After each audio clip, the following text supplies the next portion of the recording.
지정 토론에서는 앞서 말씀드린 대로 7분을 대가를 모셨는데요. 각 분야별로 그 의미 있게 분야를 정했습니다. 그래서 첫 번째 분야는 우리 ESG와 관련된 그 모범 규준 그리고 가이던스를 제시한 그 한국지배구조원이 있습니다. 기업지배구조원. 그래서 여기에 베테랑 우리 정재규 선임연구위원님 박사님을 모셨고요.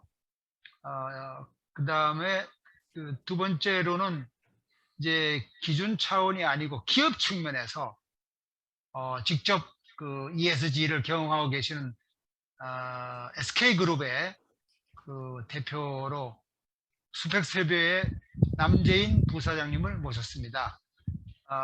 특히 SK그룹은 유명한 것이 그 사회적 가치를 어떻게 측정해 볼까 해서 아주 몇 년간 계속적으로 그 다른 기업들이 안 하고 있는데 선두주자로 지금 사회적 가치 뭐 측정원을 지금 두고 있죠. 그래서 굉장히 그 의미 있는 시도를 하고 있습니다. 국제대회에서 가서도 그 사회적 가치 측정 방법을 브리핑하고 이렇게 하고 있죠. 그 다음에 세 번째로는 그 금융기관, 투자기관 입장에서 어떻게 기업들한테 그 ESG를 평가하고 그걸 근거로 해서 의사결정, 대출 의사결정을 하는데 금융기관으로서 KB금융그룹의 ESG 전략본부장을 맡고 계신 문혜숙 본부장님을 모셨고요. 그 다음에 앞에 그 인사말도 나왔습니다만은 국제적인 그 ESG 기준 통일화의 흐름에 쫓아서 ISSB가 이제 구성이 됐다고 했는데 그것을 한국에 소개하는 그런 차원의 기구가 또 한국회계기준원 내에서 KSSB라는 조직으로 지금 태동 준비 중에 있습니다. 거기에 역할을 하고 계시는 지속가능성 보고센터 지원센터 센터장을 맡고 계신 이웅희 회계사님을 모셨고요. 그리고 또 요즘 그 ESG가 역시 준법적인 측면을 많이 강조하고 있으니까 거버넌스의 그 준법 경영 중요하죠. 뭐 요즘 환경에서도 제대로 기준을 지켰냐 해서 컴플라이언스를 따지고 또 사회 측면에서도 중대재해 뭐 처벌법 이렇게 해서 그 많은 안전사고 종업원들의 그 뭐 기업 내의 괴롭힘 뭐 이런 그 법적인 측면을 또 ESG에서 중요하게 생각을 해야죠. 예컨대 뭐 좋은 기업이 되어야 되겠다 하는 그런 차원에서 본다면은 준법 경영이 중요하니까 그 법률사무소 중에서 제일 가는 김현장 법률사무소에 ESG 경영연구소를 또 두고 있더라고요. 여기에 김혜성 변호사님을 모시고 있고요.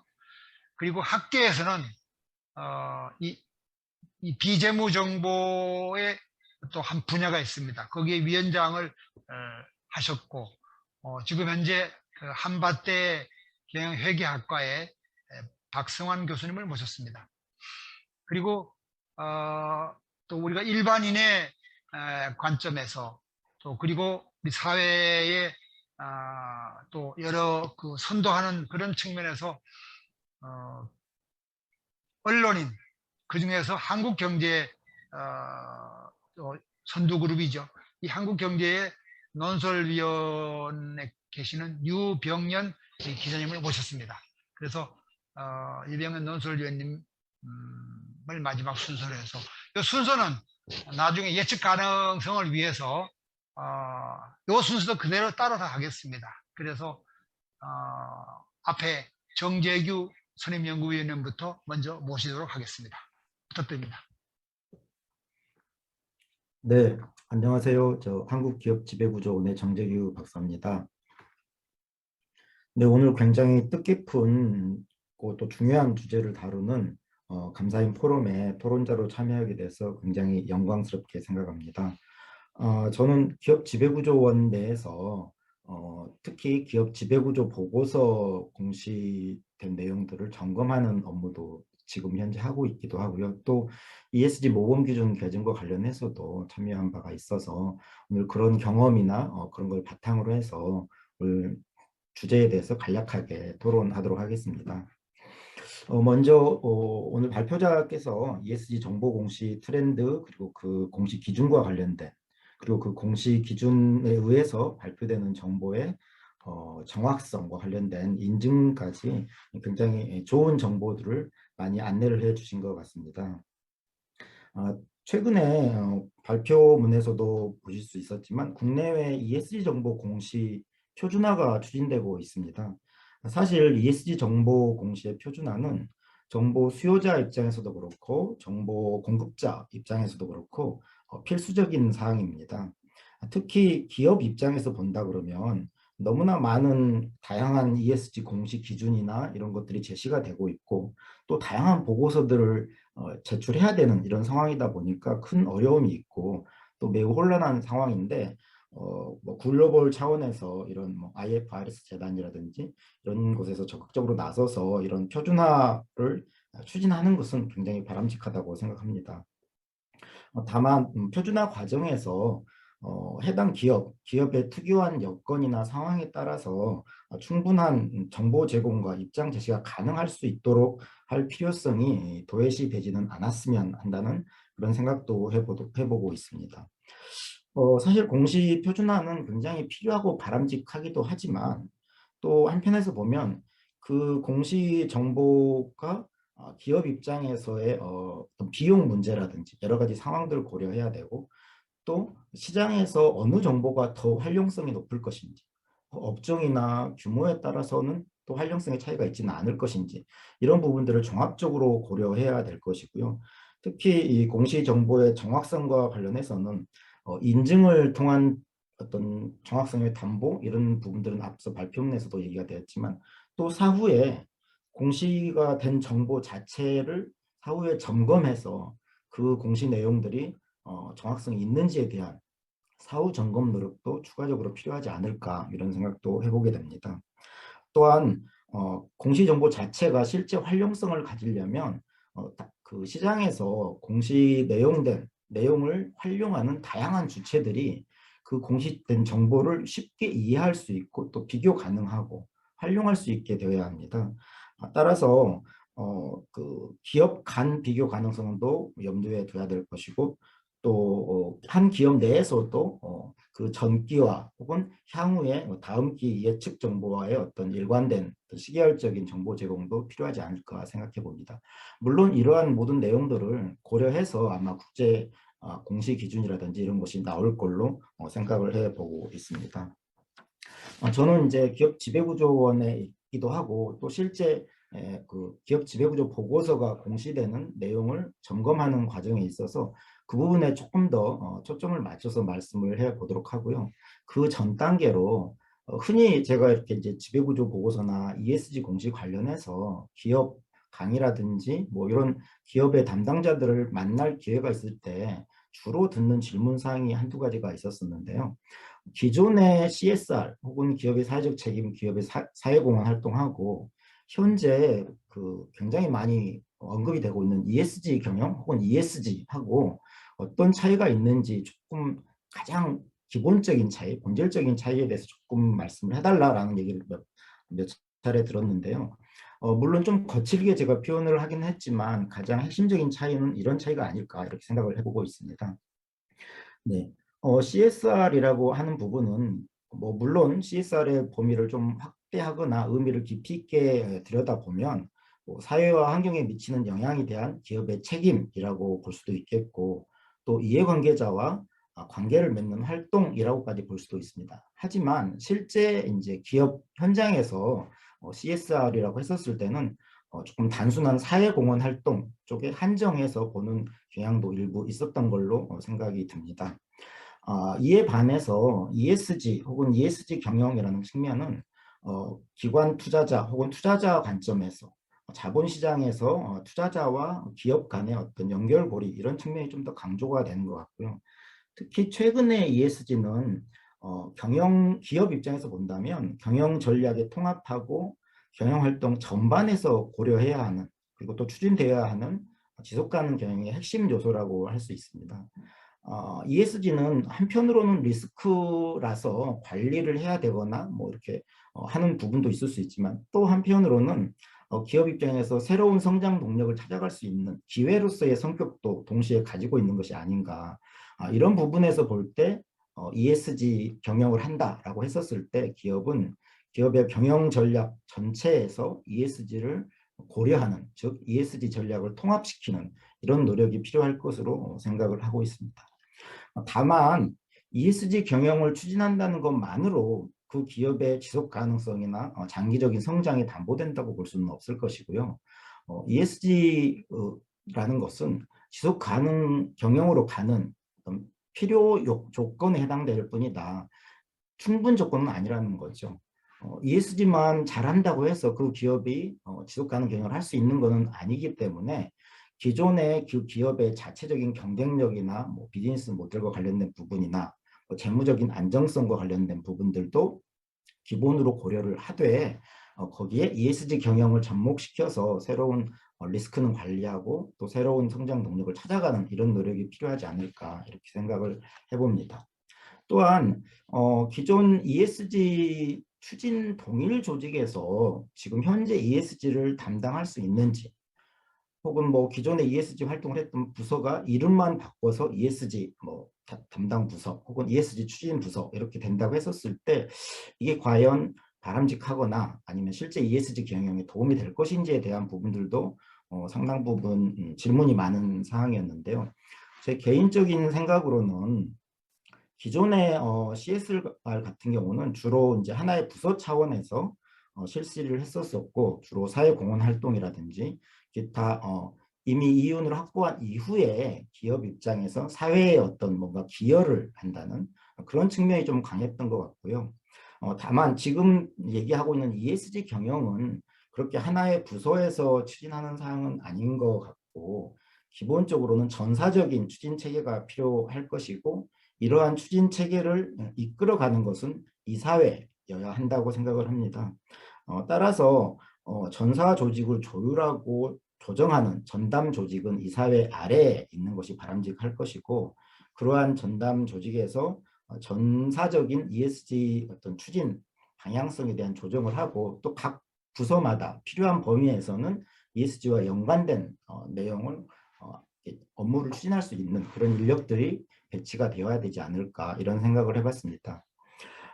제가 생각할 때 ESG 경영을 이끌어가는 가장 기본적인 인프라, 자본시장에서 필요로 하는 제도는 ESG 정보 공시인 것이고 따라서 오늘 ESG 정보 공시와 관련된 이 포럼의 주제는 사실 지속 가능 경영을 만들어가는데 가장 중요한 핵심 요소를 다루고 있는 뜻깊은 내용이라고 생각을 합니다. 제가 생각할 때 ESG 경영을 하기 위한 ESG 정보 공시에서 중요한 것은 그 ESG 정보가 표준화되고 또 충분히 활용 가능한 형태로 시장에 제공이 되어야 된다는 거죠.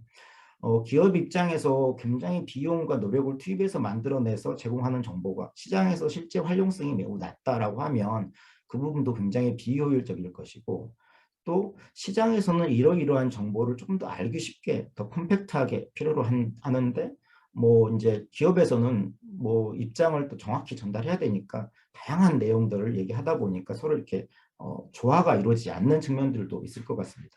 이런 부분들을 조화시키는 작업이 굉장히 필요할 것이고요. 물론 글로벌 차원에서 이루어지는 어떤 표준화 과정 그리고 그 내용에 대해서도 유심히 관찰을 하고 그 내용을 받아들여야 되겠지만 국내 자본시장에서 실질적으로 필요로 하는 그리고 국내 기업이 실제 제공할 수 있는 그런 정보들이 어느 범위에 한정되는지도 신중하게 판단할 필요가 있어 보입니다. 조금 더 구체적인 내용 한두 가지만 말씀드리고 제 토론을 마무리하도록 하겠습니다. 사실 지금 오늘 마침 오늘이 5월 31일인데요. 오늘이 기업 지배구조 보고서를 공시하는 그 마감 기한입니다. 그러니까 올해 기업 지배구조 보고서를 공시해야 되는 의무 공시 기업들, 올해부터는 자산 총액 1조 원 이상으로 그 의무 대상 공시 법인이 확대가 됐는데 그 법인들이 오늘까지 공시를 다 해야 되거든요. 그래서 앞서 우리 이 포럼이 진행되는 그 오전이랑 그 지금 진행되는 과정에서 잠깐 보니까 수많은 기업 지배구조 보고서가 지금 공시 카인드라든지 이런 채널을 통해서 공시가 되고 있더라고요. 근데 제가 이 과정에서 뭔가 좀 한두 가지만 짚고 싶은 얘기가 있습니다. 사실 기업 지배구조 보고서 공시는 상장 회사에게 의무화되어 있는 공시이긴 한데 물론 이제 단계적으로 확대되고 있죠. 금융회사의 경우에는 상장 여부와 관계없이 금융사 지배구조법에 의해서 지배구조 연차 보고서, 뭐 그다음에 보수 연차 보고서를 공시하도록 하고 있거든요. 근데 이 공시 대상 법인이 약간의 차이가 있다 보니까 올해부터 자산 총액 1조 원 이상 상장 기업이 지배구조 보고서를 공시하도록 하고 있는데 금융회사 중에 상장이 되어 있으면서 자산 총액이 1조 원 이상인 기업이 몇 군데가 있는데 그 금융회사는 금융사 지배구조법에 의한 연차보고서를 공시하는 게 아니고 우리 지금 기업 지배구조 보고서를 공시하도록 하는 그런 부분이 발생을 했습니다. 제가 이 얘기를 드리는 이유는 현재 지금 이원화되어 있는 그러니까 비금융회사에 의무화되어 있는 기업 지배구조 보고서 공시와 금융사에 의무화되어 있는 물론 일정 규모 이상이어야 되기 때문에 뭐 금융이나 보험, 투자 관련된 회사 같은 경우는 자산 5조 원 이상으로 알고 있습니다. 그 이상인 기업들 간에 약간의 그 공시 정보의 차이가 편차가 존재하고 있는 게 현실이다. 더더군다나 올해부터는 자산 1조 이상 상장 금융회사 같은 경우 물론 이제 현재는 2개사밖에 안 되지만 연차보고서 공시가 아니고 법에 의한 연차보고서 공시가 아니고 기업 지배구조 보고서를 공시하도록 하는 그런 상황이다. 이런 부분에 대해서도 조금 더 고민을 해서 조정을 하거나 통합을 하거나 어떤 조화롭게 해석할 수 있는 방안이 마련돼야 되지 않을까 이렇게 생각을 해봅니다. 그리고 다음 문제는 이제 기업 지배구조 보고서는 이미 의무화가 돼서 진행을 하고 있거든요. 올해가 자산 1조 원 이상, 2년 후에는 뭐 자산 5천억 원 이상, 그다음에 2026년부터는 코스피에 상장돼 있는 전체 상장회사가 기업 지배구조 보고서 공시를 해야 됩니다. 그리고 지금 다른 측면에서 E하고 S와 관련된 즉 ESG 정보 관련된 지속가능 보고서는 2025년부터 점진적으로 의무화를 해서 2030년까지 의무화가 완료되도록 하는 그런 일정이 발표된 바가 있는데요. 이러한 과정에서 기업 지배구조 보고서를 자율공시로 시작해서 의무 공시화하고 단계를 확대해 나가는 과정에서 여러 가지 시행착오들이 있었습니다. 자율공시 때 그 지나치게 홍보성 뭐 공시 내용 그다음에 가이드라인을 충분히 지키지 않는 부분도 있었었고요. 참여율이 낮은 부분도 있었습니다. 그래서 E하고 S 정보 공시는 그런 시행착오를 겪지 않게 잘 준비가 돼야 될 것이고 아울러서 지금 현재 기업들이 이미 발간하고 있는 지속가능 보고서 혹은 지속가능 경영 보고서하고 금융이랑 또 이렇게 함께 금융당국에서 추진하고 있는 ESG 정보 공개, ESG 보고서라는 부분이 어떻게 유기적으로 연관관계를 맺을 수 있는 것인지 기존의 지속가능 보고서를 ESG 정보 공시로 그대로 인정하기는 좀 어려운 상황으로 생각을 하고 있거든요. 그래서 이런 부분에 대한 내용들도 고민이 좀 필요해 보이는 것 같고요. 특히 이 일정 기간 동안에는 현재의 지속가능 경영 보고서하고 아직 금융감독기관이나 거래소에서 ESG 보고서에 대한 구체적인 가이드라인이 나오지 않았기 때문에 병존거나 약간 혼란스러운 애매한 상황이 지속될 것 같기는 합니다. 따라서 글로벌 차원에서 IFRS 재단에서 진행하고 있는 그런 ESG 공시 표준 내용하고 기존의 지속가능 경영 보고서 그리고 또 지배구조 보고서처럼 E하고 S 관련된 보고서를 어떻게 구성할 것인지 저 개인적인 생각으로는 지배구조 보고서를 기본으로 해서 새롭게 E하고 S와 관련된 보고서 공시 가이드라인을 체계화해서 국내에 맞게 만들고 그게 IFRS 재단에서 제시하는 어떤 표준하고 유기적으로 관련을 맺을 수 있게 할 필요가 있지 않을까 이런 생각을 해봤습니다. 예, 이상 토론 마치도록 하겠습니다. 감사합니다. 네, 감사합니다. 정재규 우리 선임위원 연구위원은 법학 박사시고요. 지금 그 기업 지배 구조원이 모범 기준을 그 재정 공표하면서 동시에 또 평가 기관 역할도 지금 하고 있죠. 그래서 많은 경험을 가지고 계셔서 문제 현재의 그 현황도 잘 짚어주시고 개선 방안도 좀 제시를 해주신 것 같습니다. 예, 다음 나중에 이제 또 질의응답할 시간이 있으니까요. SK ESG 경영 사례를 남재인 부사장님께 부탁드리겠습니다. 예, 안녕하십니까. SK 스펙스 추구협의회 SV위원회의 남재인입니다. 네, 오늘 이 자리에서 먼저 인사드릴 수 있는 기회를 주셔서 감사합니다. 저는 오늘 조금 그 앞서서 말씀해 주셨던 발제 자료와 그런 주제 하에서 기업의 입장에서 조금 사례를 중심으로 좀 말씀을 드리고자 합니다. 이런 그 지속 가능하고 관련된 비재무 정보의 보고와 인증이라고 하는 부분에 있어서 그런 기업은 어떠한 당면과제에 지금 처해져 있는지, 어떠한 니즈를 가지고 있는지, 그리고 SK 경우에는 어떻게 대처를 하고 있는지 이 중심으로 좀 말씀을 드리려고 합니다.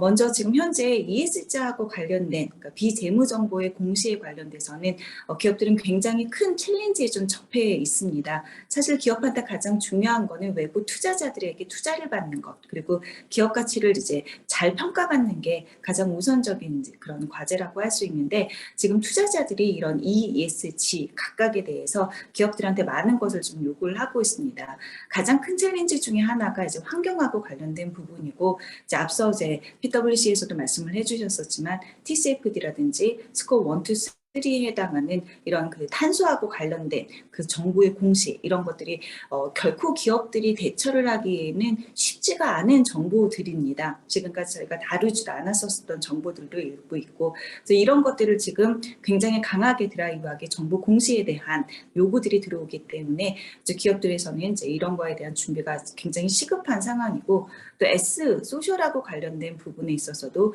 공급망 실사 관련된 법이 이제 EU에서 발의가 되기도 했고 또 인권하고 관련된 부분들에 대해서도 강하게 이제 외부에서 이제 드라이브를 걸고 있습니다.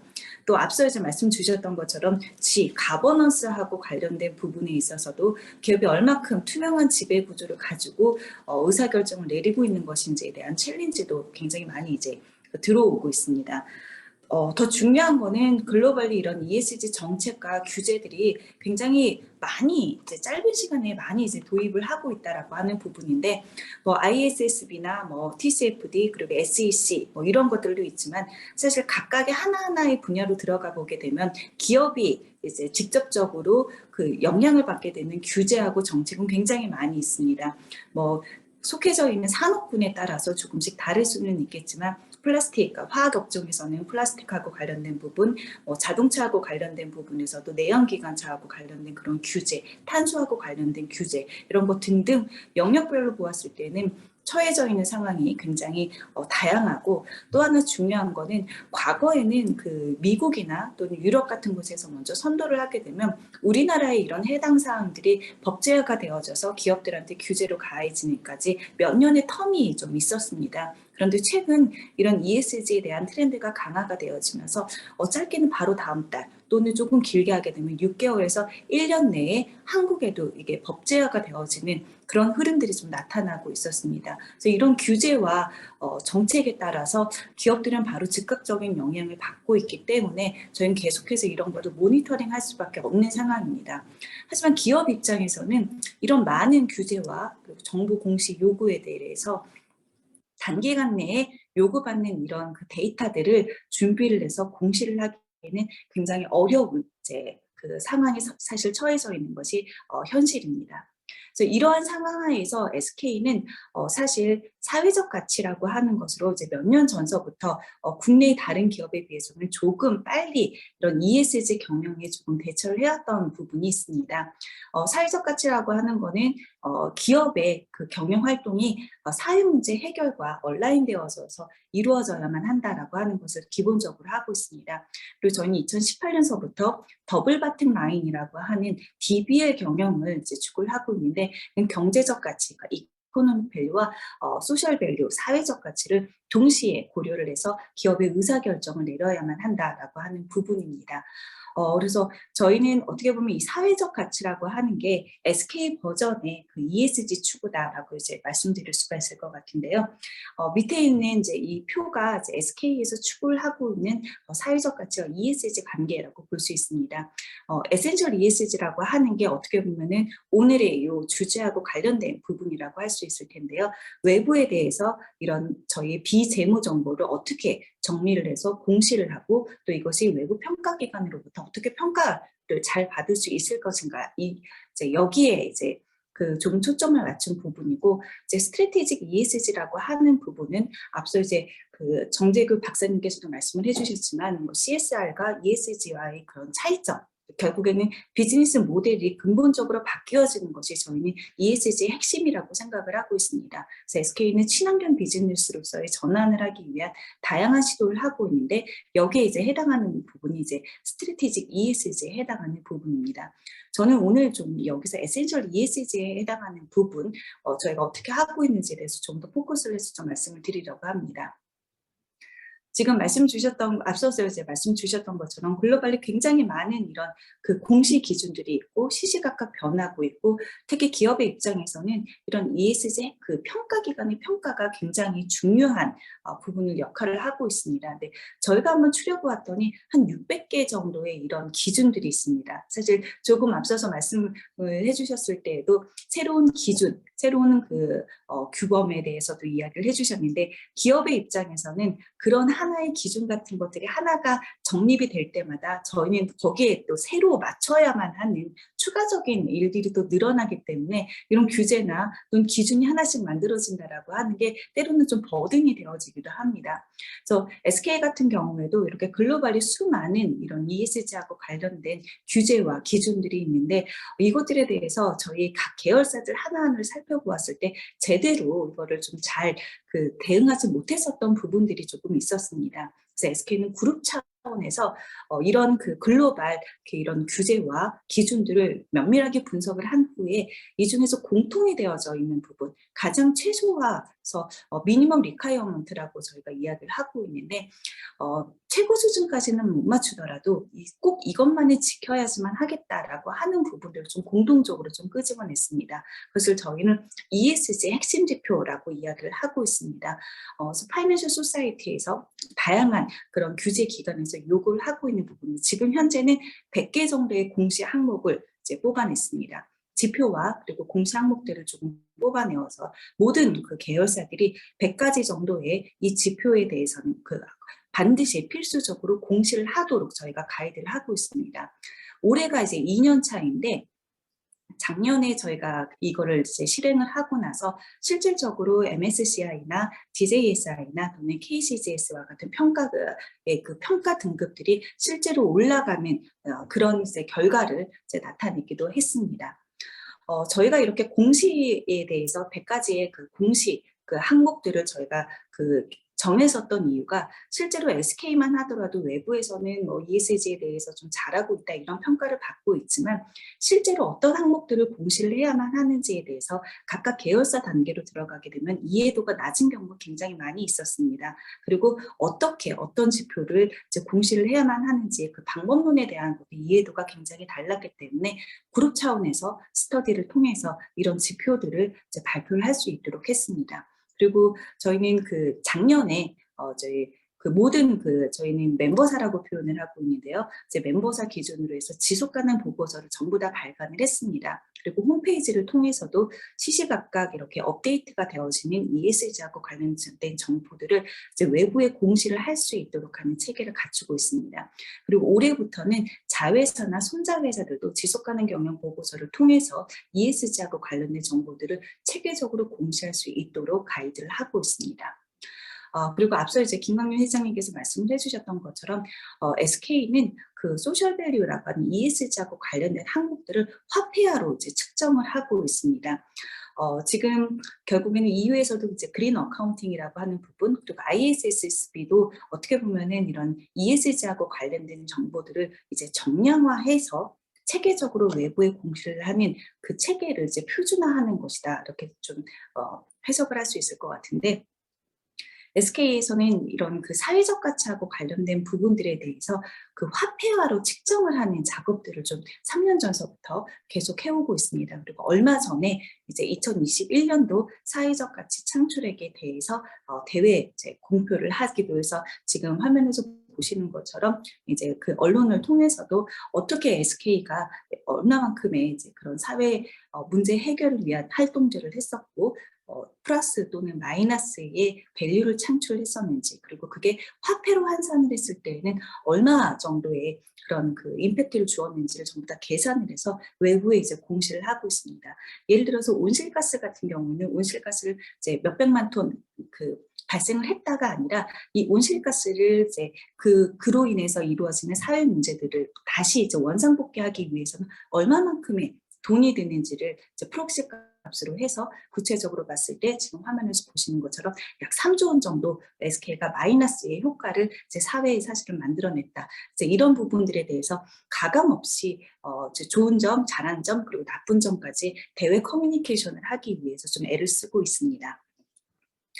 SK 같은 경우에는 지금 이제 이런 게 화폐화하고 관련된 활동들을 하고 있지만, 사실 이번에 국내에서도 SK뿐만이 아니라 다른 기업들도 함께 하고 있고, 또 글로벌리 이런 이제 화폐화 측정하고 관련된 흐름들이 있기 때문에 이제 저희는 밸류 밸런스 얼라이언스라고 하는 글로벌 이제 기업들과의 연합체를 통해서 표준화를 하는 이 작업들에 대해서 좀 애를 쓰고 있습니다. 지금 말씀 주셨던 ISSB나 이런 데에서는 사실 기업의 입장과 기업의 의견들을 적절하게 반영을 하기에는 적절한 커뮤니케이션 사실 없는 게 사실입니다.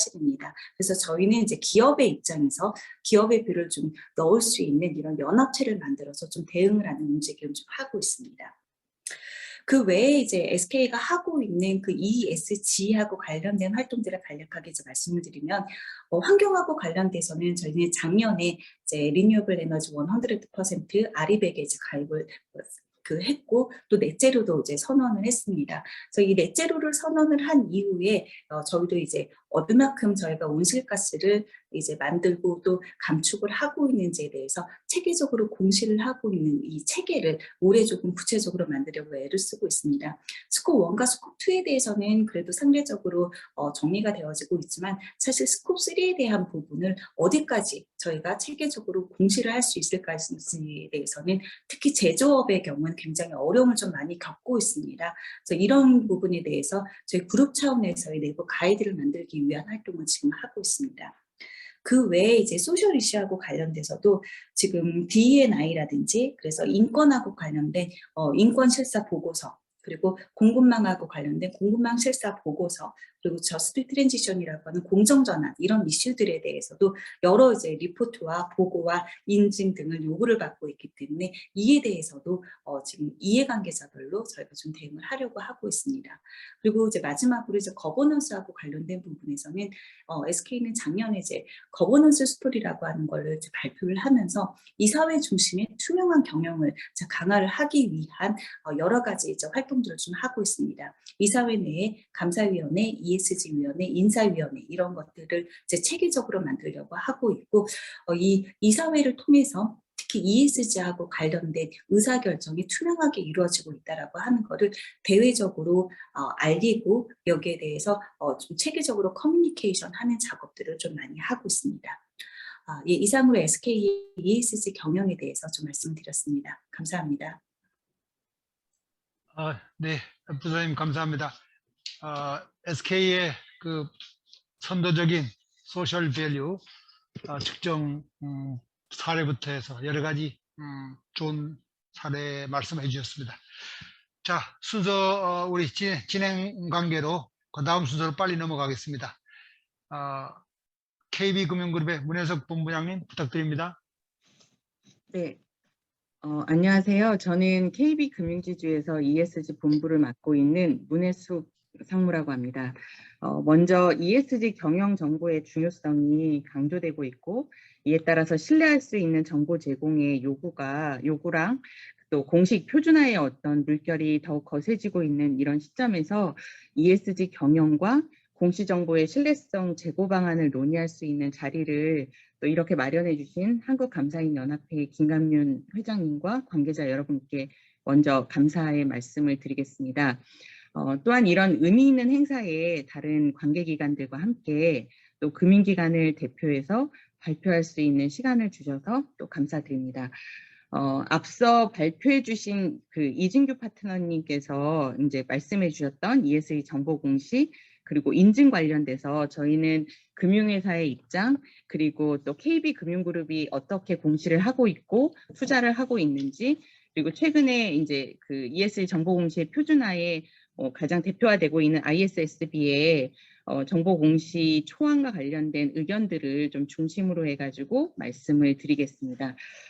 금융회사는 투자를 받는 기업이라는 측면에서는 이제 제조업과 동일하고 또 한편으로는 또 우리가 제조업 기반의 기업들과는 다르게 투자자로서 어떤 기업들한테 자금을 지원하고 중개하는 역할을 가지고 있다라는 측면에서 두 가지에 대한 그 ESG의 정보 공시가 있다라고 말씀을 드리고, 네, 금융업이기 때문에 조금 더 자금의 지원과 중개의 역할에 초점을 맞춘 그런 ESG 정보 공시가 매우 중요하다라는 말씀을 먼저 드리겠습니다. 그래서 뭐 예를 든다면 탄소 배출량과 관련돼서도 일반 제조업체들이 스콥 1, 2, 그러니까 우리가 배출하는 그 자체 배출량이 핵심이 된다라고 하면 금융사는 내부 배출량보다는 스콥 3로 대표되는 우리가 투자를 통해서 거래하는 기업이 얼마만큼의 배출을 하고 있는지 그 배출량이 훨씬 더 중심이 될 것 같고요. 또한 녹색 투자나 대출, 그 금융을 통해서 우리가 어떤 환경 부분에서 어떤 그 투자들을 하고 있는지를 보여주는 그린 파이낸스 같은 것도 굉장히 중요한 저희의 공시가 되고 있습니다. 사회부문 같은 경우에는 모두 다 중요한 글로벌의 아젠다인 인권이나 다양성 같은 부분들이 모든 전 업종에 걸쳐서 중요하지만 특히 금융사가 가지고 있는 특성 때문에 금융소비자 보호라든지 개인정보 보호, 데이터 보안, 사회적 책임 투자 같은 부분이 특별히 강조되고 있다라고 말씀드리겠습니다. 금융기관들은 이제 투자를 할 때 사실 착한 기업에다가 투자를 하는 것이 아니라 미래 가치가 있는 기업에 투자를 하게 됩니다. 그래서 금융기관이 그 정보를 공개하는 기업들이 공개하는 그 정보를 바탕으로 평가를 하게 되는데요. 이게 이제 ISSB에서 나오는 그 정보의 표준화의 배경이 되기도 하겠지만 투자자가 ESG 평가를 통해서 정말 그 미래 가치가 있는 기업에 투자를 하기 위한 정보가 시장에 있는 정보가 굉장히 부족하다. 그래서 어떤 재무 정보와 마찬가지 비재무 정보를 가지고 기업의 그 가치를 평가하는데 그 기업에서 저희가 투자하려고 하는 기업에서 제공하는 정보가 굉장히 부족하기 때문에 보통 투자자들이 ESG 평가를 할 때 전문 평가기관의 정보나 내부 리서치 등을 활용해서 평가를 실행하는 상황이다라는 말씀을 드리겠습니다. 저희가 지금 이제 KB금융그룹이 그 ESG 공시를 어떻게 하느냐에 대해서 좀 말씀을 드린다라고 하면 대부분의 기업들이 그 애뉴얼 리포트나 사업 보고서로 대표되는 재무 정보와 또 지속 가능 경영 보고서로 대표되는 비재무 정보를 많은 이제 그 상장 그리고 또 좀 ESG를 리드하는 기업들이 그렇게 공시를 하고 이해관계자들에게 제공하고 있는데요. 마찬가지로 KB금융그룹도 ESG 정보 공시를 위한 다양한 보고서를 발간하고 있습니다. 그래서 이제 ESG 전반에 관한 성과를 담고 있는 보고서는 지속가능 경영 보고서로 좀 대표할 수 있을 것 같고요. 저희는 기후변화에 대해서는 특히 이제 기후변화 주제를 중심으로 하는 TCFD 보고서, 그리고 오늘 뭐 앞서 기업지배구조원에서도 말씀 주셨지만 지배구조 및 보수체계 연차 보고서를 통해서 좀 주제별로 중요한 주제들에 대해서는 별도의 보고서를, 그리고 전반적인 보고서는 지속가능 경영 보고서를 통해서 지금 공개하고 있다, 정보를 공개하고 있다라고 말씀을 드리겠습니다. 이 중에서 특히 지속가능 경영 보고서가 이제 그 비재무 정보의 이제 대표적인 보고서가 될 수 있기 때문에 저희는 2009년에 은행에서 발간을 하면서 2011년부터는 그룹 차원의 통합된 보고서로 발간을 해오고 있고요. 매년 그 ESG에 대한 저희의 성과와 활동을 이해관계자들에 알리고 있습니다. 저희가 지속가능 경영 보고서를 발간을 할 때 이제 보고서 발간에 대한 가이드를 이제 GRI나 TCFD나 SASB, 그다음 PRB 같은 이제 글로벌 기관들이 내놓고 있는 그런 가이드라인을 참고해서 작성하고 있고, 새로운 가이드라인 나올 때 항상 그걸 참조를 해서 가급적이면 이해관계자들이 요구하는 그리고 특히 투자자들이 요구하는 내용을 담기 위한 노력을 하고 있다라고 말씀을 드리겠습니다. 이렇게 저희가 이제 ESG 정보 공시에 대해서 매년 좀 더 정보를 더 많이 투명하게 공개하고 있는 노력을 하고 있고, 사실 저희뿐 아니라 많은 기업들이 그런 노력들을 하고 있음에도 불구하고 앞서 말씀드린 대로 투자자들이 여전히 투자자 입장에서는 필요한 정보를 획득하는 것이 어렵다라는 의견이 아직까지도 다수를 이루고 있는 것 같습니다.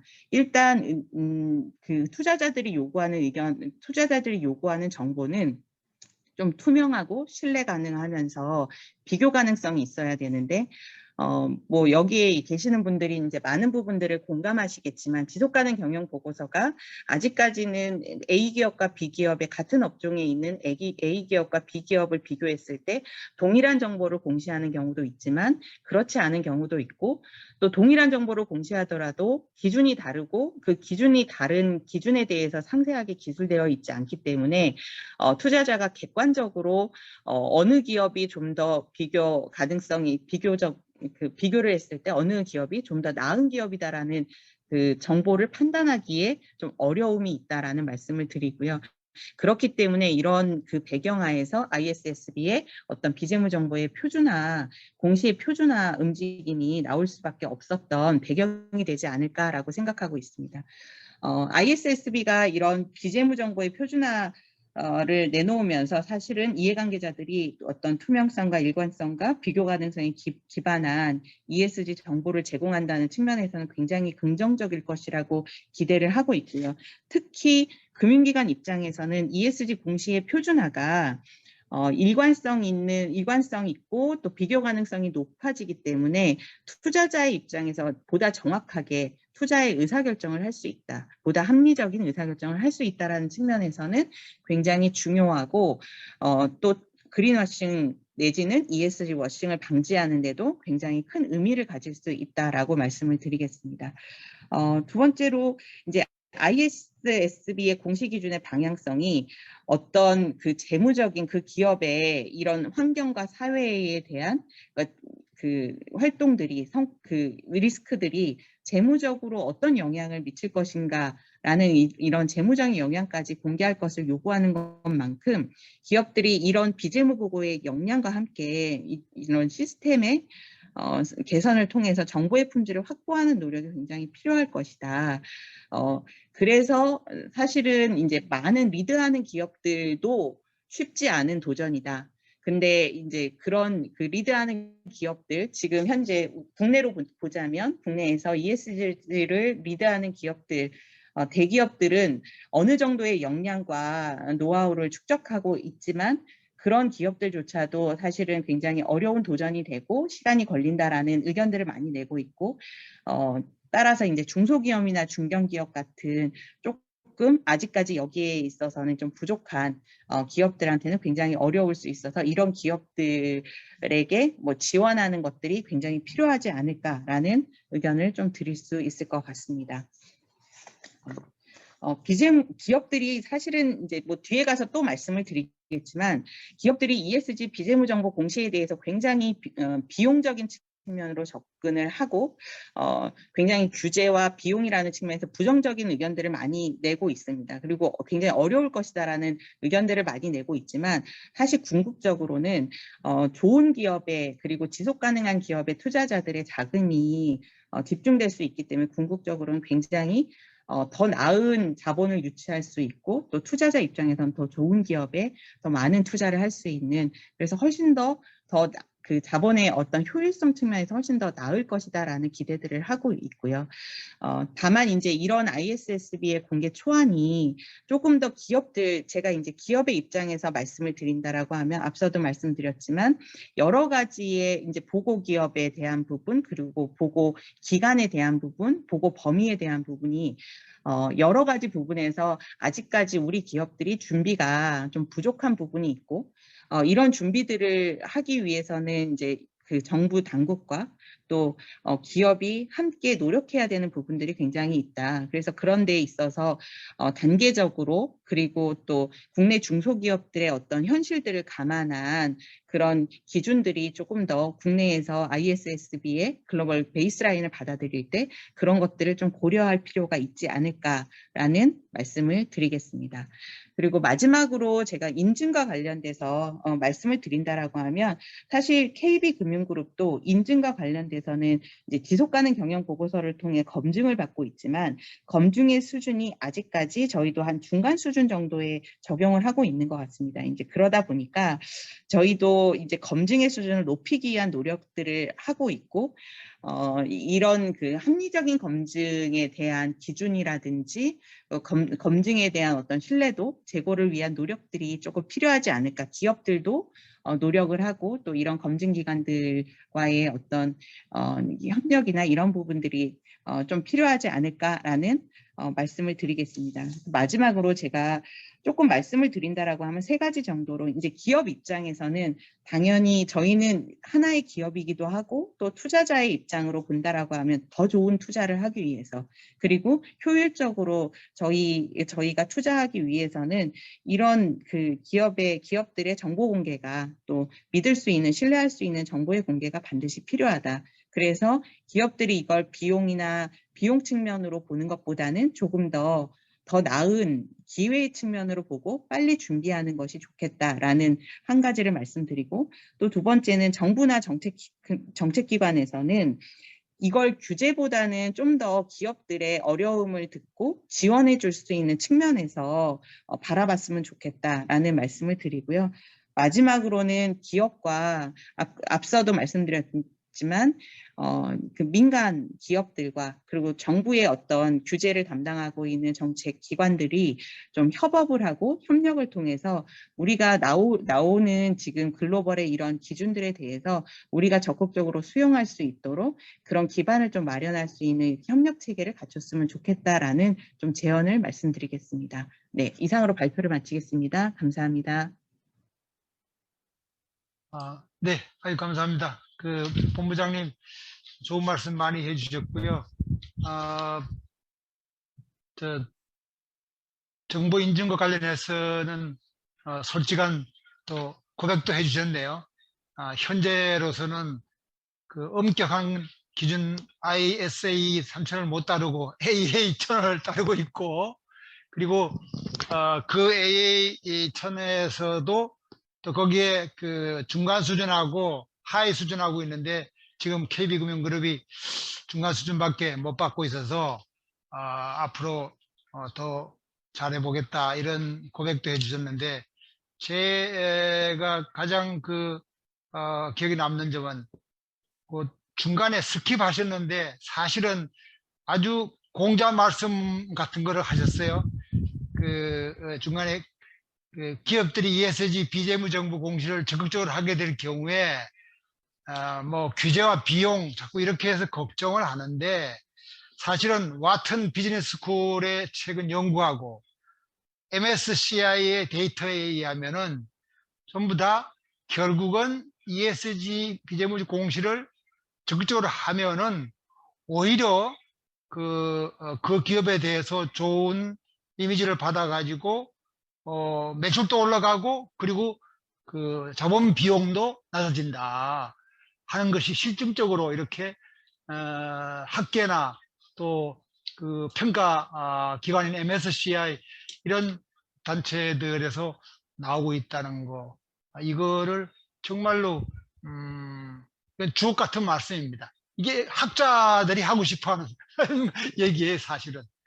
예, 우리 기업들이 조금은 그 거부 반응만 가질 게 아니고, 사실은 옛날에 뭐 프랑스 다농 기업 같은 경우는 ESG 열심히 하다가 이제 CEO에서 잘린 사람도 있었습니다만은 전 세계적인 새로운 그 변화의 시대에서는 진짜 ESG 정보를 재무정보 플러스 ESG 정보 이렇게 요구하고 있는 세상에서 좀 적극적인 자세로, 그리고 비용이 들어간다고 측정하는데 비용이 들어간다고 하더라도 결국은 그걸 통해 가지고 나중에 큰 비용 발생할 것을 예방하니까, 뭐 중대재해도 발생하는 것을 예방하면은 오히려 비용을 절감한다, 이렇게 적극적인 사고로 기업들이 대처해 주는 것이 필요하지 않겠느냐, 아주 주옥 같은 말씀을 해주셔서 감사합니다. 자, 그 다음 순서로 그 한국회계기준원의 이용희 센터장님께 부탁드릴까요? 네, 10분 안으로 앞에 중복되는 말씀은 좀 생략해 주시고 해주세요. 네. 혹시 화면 보이시나요? 저는 화면이 안 나오지. 예, 화면이 잘 보입니다. 아, 예, 알겠습니다. 네, 반갑습니다. 지속가능성 센터장 이용입니다. 방금 회장님께서 그 다농 얘기하셨는데, 다농의 회장이 에마뉴엘 파벨인데, 그 ESG 관련해서 열심히 활동을 하시다가 성과가 이렇게 안 좋아져서 이렇게 해임되셨다가 ISSB 위원장으로 컴백했습니다. 그렇죠. 이게 ISSB 위원장으로 된 이유가 그때 그 해임됐을 때와 다르게 이 다농의 그 ESG 관련 활동에 대한 성과가 굉장히 좋게 다시 나타나면서 심지어는 재무 성과까지 연계됐거든요.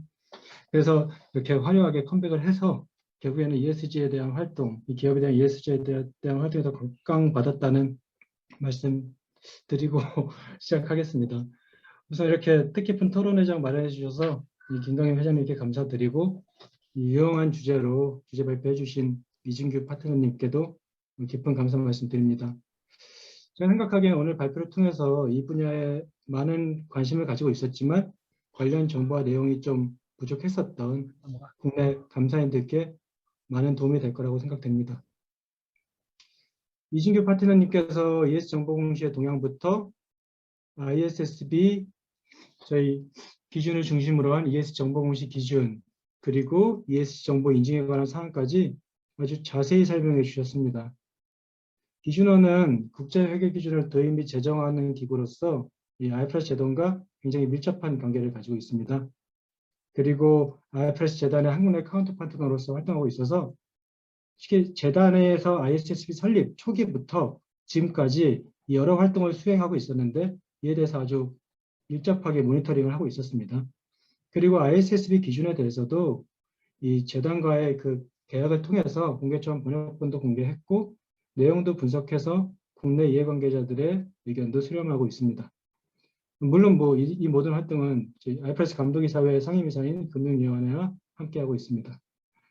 따라서 기준원에서 지속가능성 공시기준을 총괄하고 있는 제 입장에서는 주제 발표랑 관련해서 저희가 전문성을 가지고 있는 ISSB 기준에 대해서 좀 중점 맞춰서 크게 3가지 정도, 기준 자체에 대한 내용, 인증 관련 내용, 그리고 기준원의 활동에 대해서 말씀을 드릴 수 있을 것 같습니다. 우선 ISSB 기준 공개 초안에 대해서 발표하신 내용에 덧붙여 몇 가지만 추가로 말씀드릴 수 있을 것 같은데, 우선은 공개 초안 내용보다는 공개 초안의 내용 중 우리에게 중요한 영향을 미칠 수 있는 한 2가지 정도의 핵심 사항에 대해서만 간략하게 설명드리겠습니다.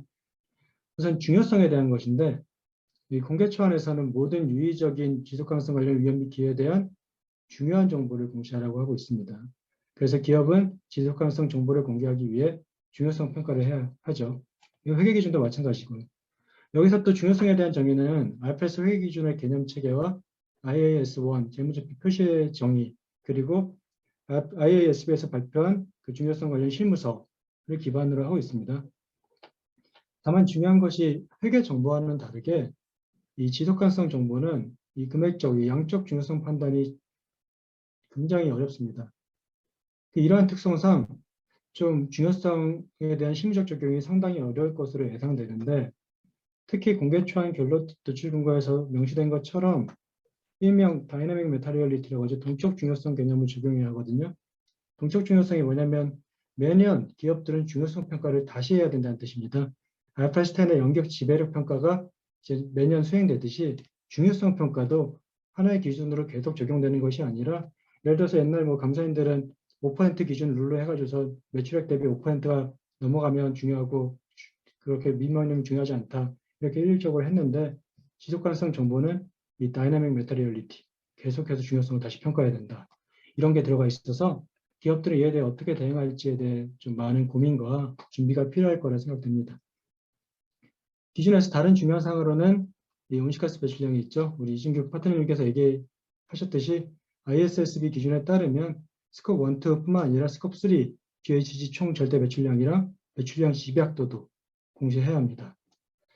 일부 대기업들을 제외한 우리나라 기업들은 대부분 스콥 1, 2 배출량 정보 공개도 어려움을 호소하고 있고, 스콥 3 배출량의 산정 및 정보 공개 요구는 확실히 이러한 기업들에게 부담을 가중시킬 것이라고 예상됩니다.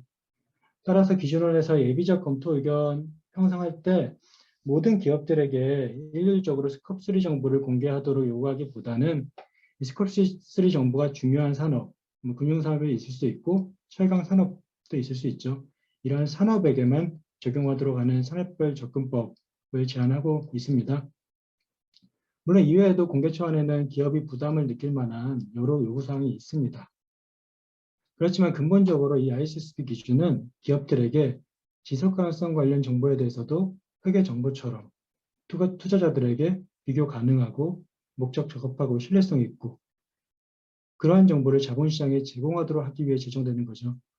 이를 통해서 자본시장 내 자원배분 효율성이 증가되고 자본시장의 투명성을 향상시킬 수 있기 때문에 이러한 대의적인 목적이 있다는 것을 꼭 명심해서 잊지 말아야 할 필요도 있을 것 같습니다. 다음은 인증 관련입니다. ISSB 기준에 따라 공개된 지속가능성 관련 재무정보 공시에 대한 인증에 대해서는 솔직히 현재 시점에서 어떻게 되어야 한다고 명확히 말하기는 쉽지 않습니다.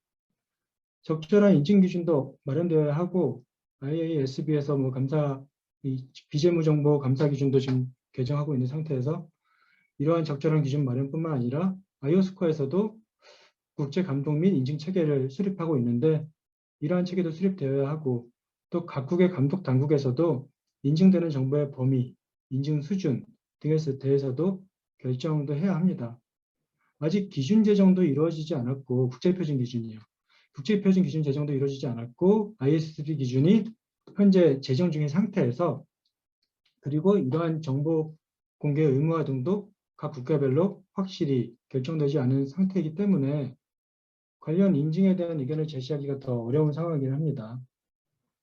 ISSB에서도 공개초안을 발표하면서 인증과 관련해서는 기준 제정 기구인 자신들의 업무 범위를 벗어난 사항이라고 얘기는 했습니다.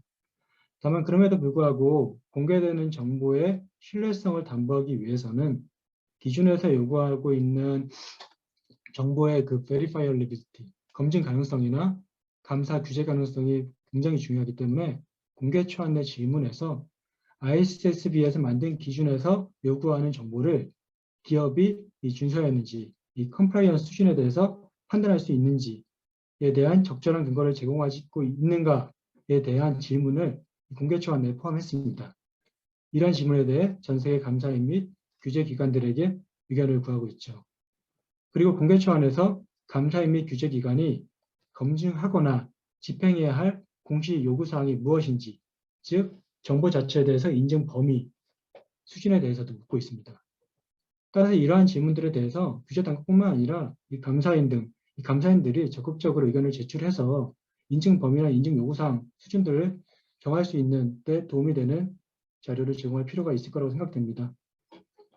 ISSB 기준의 준수랑 관련해서 공개초안 결론 도출 공고에서 공개초안의 제안들은 기업에게 전략적 목표 시행을 요구하지 않는다. 이러한 전략적 목표에 관한 정보의 공시만을 요구하는 것이다 라고 명확히 설명하고 있습니다. 따라서 어찌 보면 기업의 지속 가능성 관련 위험 및 기회, 그와 관련한 지표 및 목표를 관리하지 않으면 그 사실을 뭐 설명한 다면 그냥 이것도 ISD 기준을 준수한다고 주장할 수 있다라고 하면서 comply or explain 방식을 얘기하고 있습니다. 그러면서도 일부 지표, 스코프 1, 2 지표 등의 경우에는 또 반드시 공시하도록 요구도 하고 있습니다. 이렇게 ISS 기준에 따라 공시되는 정보의 경우에도 전체 정보 자체, 그 안에 일부 질적 공시, 그리고 일부 지표에 대한 양적 공시 등에 대해서 인증에 대해 각기 다른 인증 방법이 요구될 수도 있을 것이라는 얘기를 간접적으로 하고 있습니다. 따라서 이러한 내용들을 좀 앞으로 지속적인 관심을 가지고 힘들게 논의해서 우리나라 입장에서도 이 지속 가능성 관련 이 정보에 대한 인증 수준, 인증 범위도 결정할 필요가 있을 것 같습니다. 마지막으로 ISSB 기준과 관련한 기준원의 현재 업무에 대해서도 간략하게 소개해 드릴 수 있을 것 같은데요. 우선 ISSB가 현재 제정하고 있는 두 기준에 대해서 제정 단계부터 좀 한국 측 공식 의견을 제출하는 등 적극적으로 관여하기 위해서 좀 많은 노력을 좀 기울이고 있습니다. 이를 위해서 기준원은 우선 금융위랑 함께 ISSB 기준 공개초안 번역본과 공개초안에 대한 예비적 검토 의견을 공개했고 국내 다양한 이해관계자들 뿐만 아니라 정부 관계 부처들에게도 의견 수렴을 진행 중입니다.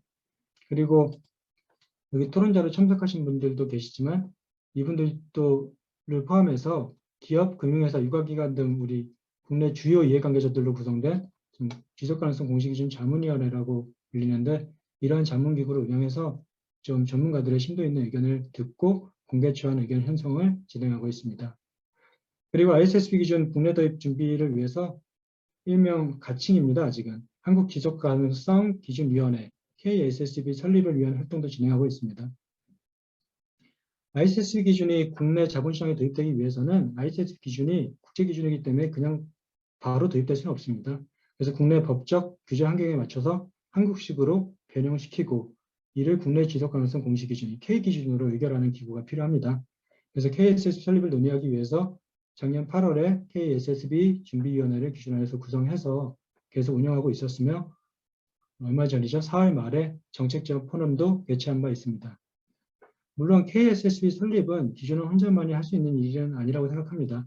자본시장 공시제도를 총괄하는 금융위원회를 포함해서 여러 유관기관들과의 논의 및 협력을 필수적일 것이라 생각하고 따라서 이러한 기관들과 열심히 논의해서 KSSB 설립도 진행 중에 있음을 알려드립니다.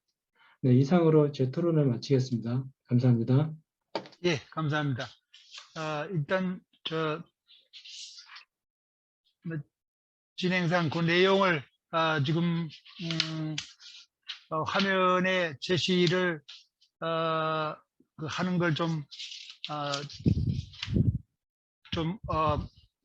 보류를 해달라, 좀 신중을 기하는 차원에서 요청을 하셔가지고 지금 화면을 일부러 제시하지 않았습니다.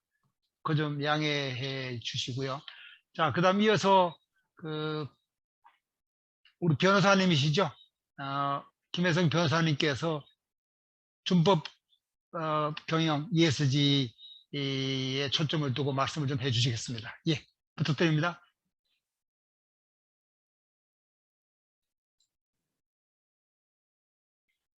네, 안녕하세요. 지금 방금 소개받은 김현장 법률사무소 김혜성 변호사입니다. 그래서 이렇게 시의적절한 주제를 이렇게 논의할 수 있는 좋은 자리 마련해 주시고 초대해 주셔서 감사인연합회와 김강윤 회장님께 감사드리고요. 그리고 다른 분들의 유익한 발표와 토론에 감사드립니다. 오늘 ESG 공시제도 발전 상황에 대해서 이진규 파트너님께서 상세한 발표를 해주셨는데요. 저는 이와 관련해서 ESG 정보에 대한 법적 책임과 이에 따른 내부 통제 시스템 구축 필요성에 대해서 좀 말씀을 드리려고 합니다. 사실 ESG의 중요한 특징 중 하나를 프라이빗 오더링이라고 생각을 좀 해왔습니다. 전통적으로는 이제 기업에 요구하는 중요한 비재무적인 사항에 대해서는 저희가 익숙해 왔던 것들은 이제 컴플라이언스였습니다. 기업이 사회적 주체로서 준수해야 되는 이제 비재무적인 사항들에 대해서는 정부기관이 법규로 정하고 이에 위반하는 경우에는 이제 제재를 가하는 것이 일반적인 컴플라이언스 체제였는데요. ESG의 경우에서는 사실 기업이 이제 정부기관이 아닌 사적 이해관계자들의 요구에 대해서 굉장히 좀 다양하게 대응을 하고 그 이행 사항을 공시를 했지만 이러한 사항들이 사실 프라이빗 플레이어들이 정해온 시장 스탠다드나 정보 공시 프레임워크에 따라서 이렇게 주도된다라는 점에서 기존의 컴플라이언스, 정부 규제의 주도적인 측면에서는 차별성이 있었습니다. 하지만 ESG에 대해서 이렇게 사회적인 요구가 증대되고 ESG 경영에 대한 중요한 축인 ESG 공시가 법제화되면서 아울러 이러한 그 회계 기준에 포섭하기 위한 ISB의 작업도 진행이 되고 이러한 부분들이 기업의 ESG 공시 체계가 말하자면 이때까지 기업의 ESG 관련한 또 리스크 요인 중에 하나로 부상하고 있는 면이 있는 것이 아닌가 생각이 됩니다. 그래서 그러한 면에서 조금 더 말씀을 드리려고 하는데요. ESG 공시에 이제 법적인 위험성에 증대됨이 이렇게 굉장히 조금 기업이 주목해야 되는 ESG 관련 리스크적인 면은 여러 곳에서 조금 확인이 되는 것 같습니다. ESG는 SEC 같은 경우에서는 지난 23일에 BNY 멜론의 이제 그 ESG 관련 허위 공시 혐의와 관련해서 이 BNY 멜론이 150만 불의 과징금을 납부하기로 하였다고 발표를 했습니다. SEC의 이제 혐의 사항 중 BNY 멜론이 자신이 운영하는 그 뮤추얼 펀드에 관련해서 모든 투자에 대해서 ESG 질적 심사를 거쳤다라고 발표를 했는데 실제로는 이러한 모든 질적 심사를 거친 것은 아니었다. 그러한 부분에 있어서 중대한 그 면에 있어서 허위 공시가 이루어졌고 그러면 그 누락이 이루어졌다라는 면에 있어서 그 ESG 허위 공시를 문제 삼았고 그리고 이러한 부분들에 있어서 ESG 공시의 정확성의 중요성에 대해서 경각심을 불러일으킨 것이 아닌가 생각이 됩니다. 특히 ESG 이러한 제재를 하면서 SEC 같은 경우에서는 이 ESG 이란 제재의 배경으로서 이 투자자들이 투자 의사를 결정함에 있어서 ESG 요소를 점차 중요하게 생각하고 있기 때문에 이러한 그 제재를 결정하게 되었다라는 부분을 배경으로 지적을 하였고 앞으로 또 이러한 제재를 계속해야겠다고 발표를 했습니다. 실제로 이러한 부분들이 그 ESG 정보가 투자자에게 중요하다. 이러한 부분들의 인식이 제고된다라는 것은 여러 방면에서 이제 그 ESG 정보 공시에 대해서 증권법상 기업의 책임 부담 가능성에 대한 그 어텐션이 필요한 부분이 아닌가 싶습니다. 우리나라에서는 아직 ESG 공시에 대한 법적 책임이 본격적으로 문제되지는 않았지만 기본적으로 투자 판단에 있어서의 중요 사항이라는 부분, 즉 투자자의 합리적인 투자 판단이나 또는 해당 금융투자 상품의 가치에 중요한 영향을 미칠 수 있는 사항에 거짓 기재나 누락에 대해서 법적 책임을 묻는 것이 우리 증권법의 체계라는 부분을 비추어 볼 때 이러한 부분에 대해서는 실제로 투자자에 대한 ESG 정보의 중요성이 높아진다라는 부분은 반대로 우리나라에서도 ESG 정보의 정확성과 완전성에 대한 정보 제공자의 부담이 좀 증대되고 있다라는 것을 보여주고 있다라고 생각이 됩니다. 이 파트너님께서 말씀해 주신 대로 이제 ISSB 같은 경우에 이제 투자자에게 도움이 되는 정보의 공시에 초점을 맞춰서 그 진행의 그 중요성이나 이러한 부분들을 좀 판단을 하고 있는데요. 이러한 부분이 마찬가지 맥락에서 ESG 정보 공시에 대해서 이러한 그 법적 책임의 문제가 제기될 가능성이 높아진다라는 면에서 종래의 그 ESG에 대한 공시, 보고서 그런 것들이 기업의 이제 홍보, 평가 대응의 면에서 중요성이 있다라고 한다면 기업들이 이러한 부분의 그 정확성, 그 신뢰성의 면에서 정합성의 면에서 이러한 부분 그 법적 리스크, ESG 공시에 대한 리스크에 있어서 그 신경을 써야 되는 부분들이 높아지고 있다라고 보실 수 있겠습니다. 이러한 그 과거 그 정부 기관의 제재적인 측면이 아니라 미국에서는 이제 증권 사기적인 면에서도 이미 문제가 된 바 있습니다. 실제 2014년에 석탄 채굴 회사인 메시 에너지 사건에서 ESG 허위 공시에 대한 손해배상 책임이 문제가 됐습니다. 메시 에너지 같은 경우에서는 이제 석탄채굴을 하면서 광산의 안전 관리가 끊이지 않는 계속되는 문제였는데요. 광산 폭발 사고로 이제 인명 사고가 있었습니다. 이제 그러한 불행한 사건 사고 이후에 그 메시 에너지는 투자자 대응을 위해서 대대적인 이제 산업 안전에 대한 대응을 했다라고 선전을 해왔고요. 실제 외부적으로 상도 받았고, 그리고 투자자 그 SEC에 공시되는 서류들이나 그 인베스터 프레젠테이션이나 이런 여러 자료들에서 본인들이 얼마나 산업 안전을 중요시 여기는지, 그리고 뭐 본인들은 산업 안전을 프로덕티비티의 일환으로 보고 있다. 그리고 산업 안전이 제일 중요한 가치다. 그리고 어떠한 그 매뉴얼에 따라 어떠한 행동 등을 하고 있다라는 부분들을 대외적으로 공시를 했습니다. 그런데 불행하게도 이제 2014년에 광산 폭발 사고가 다시 일어났고 29분의 강부들이 이제 사망한 사건이 발생을 하게 되었습니다. 그래서 이러한 부분들은 당연히 이제 회사 가치에 영향을 주고 그 주가나 이런 그 기업의 가치에 영향을 줘서 투자자들은 이러한 부분들을 문제 삼아 과거의 이사들이 회사와 이사들이 보건 안전에 대한 관행이나 정책이나 성과에 대해서 SEC에 제출한 서류 그리고 보도자료, 그리고 인베스터 프레젠테이션 자료들을 통해서 ESG에 대한 특히 S 산업안전에 대해서 다 공시한 내용은 허위 및 오해의 소지가 있는 정보를 제공한 것이다라고 해서 증권 사기를 문제를 삼았고요. 이러한 부분들이 나중에 이제 법원에서 일부 이러한 그 타당성이 인정되었고 종국적으로는 투자자들과 회사 이사분들은 그 3천억 원 정도의 합의를 했습니다.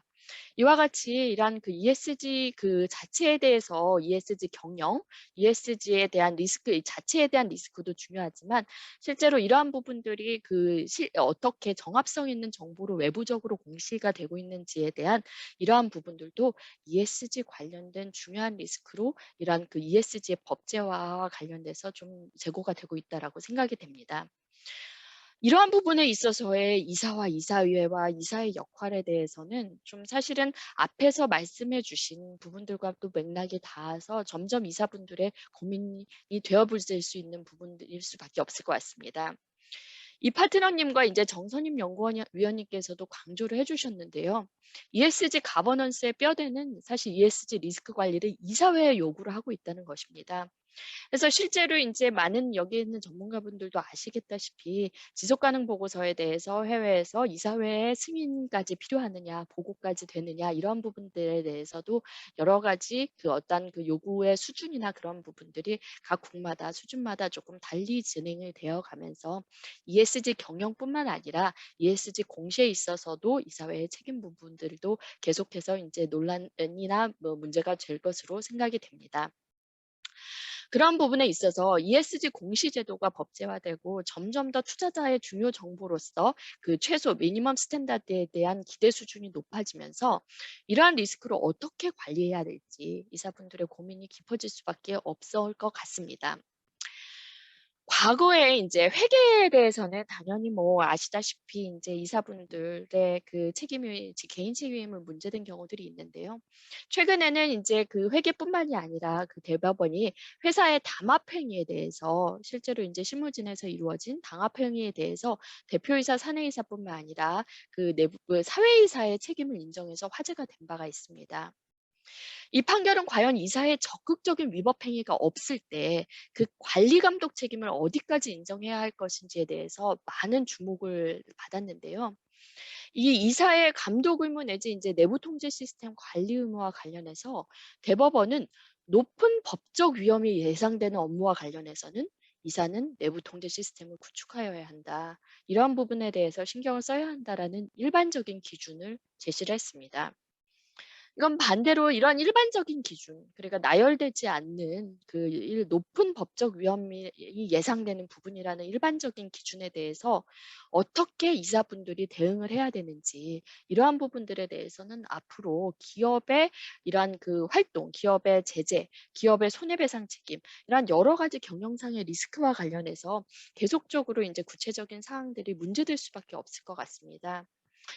구체적으로 이제 진행이 되다 보면 실제로 이제 향후에 ESG 공시가 제대로 이루어지지 않아서 회사가 감독기관이나 이제 정부기관의 제재를 받는다거나 일반적인 소송 위험에 봉착하게 되는 경우에는 이러한 위험이 이사분들이 과연 신경을 썼어야 되는 이사와 차원에서 내부 통제 시스템 구축에 대해서 신경을 썼어야 되는 리스크가 높은 높은 법적 위험이 예상되는 사항이라고 볼 수 있었는지, 또한 그러한 리스크를 적절히 통제하기 위해서 그 내부 통제 시스템 관련해서는 이사회가 어떠한 적절한 의무를 다하였는지가 충분히 다투어질 수 있을 만한 사항이라고 할 것입니다. 그래서 이러한 그 ESG 정보에 대해서 효과적인 내부 통제 시스템을 구축하는 부분은 시장에서 ESG 정보의 단순히 신뢰성을 확보하는 차원을 넘어서 회사와 이사의 그 법적 책임을 면제하고 완화시키기 위해서 그 반드시 신경을 쓰시고 주의를 기울이셔야 하는 중요한 부분 중에 하나가 될 것이라고 생각이 됩니다. 실제 이러한 부분들 때문에 특히 이제 해외에서는 그 ESG 공시 관련된 효과적인 내부 통제 시스템 구축 방안에 대해서 논의가 좀 활발하게 전개되고 있다라고 볼 수 있을 것 같은데요. 우리나라에서도 이러한 부분들이 ESG 공시 법제화에 대응하는 것과 함께 맞물려서 기업들의 이제 구체적인 고민 사항이 될 것이라고 생각이 됩니다. 이러한 그 효과적인 ESG 내부 통제 시스템 구축을 위해서 이제 정보 공시 절차 프로세스를 전반적으로 기업이 점검을 할 필요가 있을 것인데요. 그러한 그 ESG 보고서나 공시가 이제 그러한 그 책임 자료로서 문제될 수 있는 부분과 관련해서 이제 기업들이 ESG 보고서나 공시가 어떠한 기준을 갖고 어떠한 정보를 공시할 것인지, 앞에서 이제 그 중요성 기준에 대해서, 특히 또 중요성 기준이 ESG 관해서 어떠한 어려움이 있는지 같은 것들을 말씀을 해주셨는데요. 이러한 부분들에 대해서 기업들이 이제 일관적인 그리고 합리적으로 설명을 할 수 있는, 그리고 그러한 기준에 따라 일관성 있는 정보를 제공해야 되는 시스템이 그러한 그 기준이 마련이 되어야 될 것입니다. 그러한 기준이 마련되어 있을 때 그러한 정보들을 어떻게 취합을 할 것인지, 취합한 정보를 어떻게 검토하고 검증할 것인지에 대해서 우리 기업들의 신중하고 그리고 정밀한 고민이 필요할 것으로 보입니다. 아울러 이러한 그 방대한 ESG 정보를 그리고 일관성 있고 효율적으로 그 취합하고 점검하기 위해서는 이러한 부분들이 이제 그러한에 대한 오류나 이렇게를 줄이고 검증 가능성을 높이고 할 수 있도록 하기 위해서는 IT 시스템과의 접목도 굉장히 중요한 과제가 될 것으로 보입니다. 이러한 그 실무적인 차원에서 미국 공인회계사협회나 이제 감사품질센터는 함께 그런 ESG 보고와 공시의 신뢰성 확보를 위해서 효과적인 지배구조 및 내부 통제 구축의 필요성을 강조하며, 이를 위한 그 지배구조 구축을 위한 방안을 제시하면서 특히 데이터 수집, 처리 및 보고 절차에 대한 그 내부 통제 수립을 강조를 하였는데요. 이러한 부분들도 우리 회계사님들이 그 참고해 보실 수 있을 거라고 생각이 됩니다. 이러한 그 기업이 공시해야 되는 그 ESG 정보의 수준이나 양에 비추어 봤을 때 적절한 효과적인 효율적인 공시 시스템을 구축에 상당한 준비 기간이 소요될 것이 예상되므로 기업들이 이제 조속한 준비가 필요할 것으로 생각이 됩니다. 그래서 이러한 부분들을 말씀을 드리면서 제 토론 부분은 이만 마치도록 하겠습니다. 예, 감사합니다. 우리 그 변호사님이 주요 기관들의 그 ESG 내부 통제 강조점들을 정리를 잘 해주셨습니다. 구체적으로 그 세부 내용은 준비된 자료에 있으니까 참조하시라고 시간을 좀 절약해 주신 거 감사합니다. 이어서 학계에서 그 박승환 교수님이 이제 말씀을 해주실 텐데요. 시간을 좀 절약해 주시면 뒤에 플로어에서 혹시 나올 수 있는 그런 질도 있는데 그 시간을 가질 수 있으니까 정말로 중복되는 거는 생략하시고 말씀 좀 부탁드립니다. 네, 최대한 줄여서 한 5분 정도 예, 발표하도록 좋습니다. 노력해 보겠습니다. 네, 어쨌든 지금 이제 이 파트너님께서 공시 기준과 인증 방향에 대해서 이렇게 자세하게 설명을 해주시고 발표해 주셔서 이게 그 앞으로 당사자들이 이제 이런 준비를 하는데 중요한 시사점이 될 거다 이런 생각을 이제 하고 있고요. 그리고 이제 이 주제에서 요새 뭐 ESG 관련되어서 너무 많은 심포지움과 포럼이 있기 때문에 그 뭐 회장님께서 이렇게 인증, 뭐 신뢰성 제고 쪽으로 잡으신 건 뭐 의미가 있다 이렇게 생각을 하고요. 우리나라가 이제 동양적인 문화권이 다 이런 특성을 갖는 것 같은데 자생적 실무에서 이렇게 생태계가 조성돼 가지고 나중에 법제화되는 것보다는 관이 주도해서 이렇게 이제 앞서가는 이런 상황이 많이 있는데 그러다 보니까 항상 이제 기업들은 제도나 법규를 준수하는데 막 급급하게 되고 또 그 과정에서 법 제도도 약간 미비점이 발견돼서 항상 혼선을 겪게 되는 것이 이제 항상 이게 나타나는 현상이 아닌가. ESG도 예외는 아니다. 뭐 자발적인 어떤 공시 뭐 이런 거보다는 지금 여러 가지 이제 문 정부가 출범하면서 이제 시작된 스튜어드십 코드라든지 뭐 이런 등등의 사유로 인해서 어쨌든 이게 정부가 상당히 주도해서 지금 나가는 상황이 아닌가 이런 생각이 들었고요. 특히 오늘 이슈와 관련해서 어쨌든 과거의 우리 경험을 우리가 한번 생각해 볼 필요가 있다. 두 가지 경험인데요. 하나는 이제 연결 제도입니다. 연결 제도가 우리가 76년에 시작이 됐지만 거의 한 7, 8년 동안은 세부 작성 기준도 제정이 되지 않은 상태였고 심지어는 이제 외부 감사도 안 받아도 되고 뭐 이런 제재 조항도 없고 이런 상황으로 십몇 년을 이제 계속 하다가 93년이라는 이제 이런 시점에서 이게 이제 작성 공시 외부 감사가 의무화되는 이런 상황이 됐습니다. 결국 어떻게 보면 16년간을 이제 허송세월한 그런 상황이 이제 됐다고 이렇게 볼 수 있겠습니다. 내부의 관리제도들 다 아시겠지만 그것도 이제 우리가 인증의 수준 때문에 계속 이게 이제 뭐 실효성을 갖기 위해서 인증의 강도를 높여야 된다는 얘기를 많이 했지만 그게 20년이 이제 지나가지고서야 이제 그게 인증의 어떤 강도가 높아졌는데 20년이 지난 시점에서도 기업이 여전히 어렵다고 그러고 규모에 따라서 좀 완화시켜달라는 요구를 하고 있는 상황이니까 정부의 어떤 주도적으로 어떤 걸 했을 때 어떤 문제가 발생될 수 있는지를 항상 고민해 봐야 되는 상황이 아닌가 이런 생각을 하게 됐습니다. 지금 이제 ESG 공시 관련해서 뭐 어쨌든 지금 IFRS에서 ISSB 이제 기준안이 이제 나와 있고 그게 이제 글로벌 베이스라인이라고 이렇게 하지만 사실은 뭐 많은 토론자님들이 말씀하신 것처럼 이게 뭐 이거 준수하는 게 쉬운 문제는 아닌 것 같다. 그런 이제 특히 뭐 그 공시 기준 안에 나와 있는 뭐 협력사, 연결 기준, 뭐 중요성 판단 뭐 이런 것들이 너무너무 지금 쉽지 않은 상황이다 이런 생각이 들고요. 어쨌든 국제적 정합성이 이제 이게 글로벌 가이드라인이 되면은 어쨌든 정합성을 유지해야 하는 건 사실이지만 전격적으로 너무 조기에 도입해가지고 이런 혼선을 겪지 않도록 좀 해야 될 필요가 있다. 지금 공시 창구도 너무 다양하고 관련 정보가 중복돼서 나오는 것이 이제 사실입니다. 그런 것들을 주의해야 될 필요가 있을 것 같고요.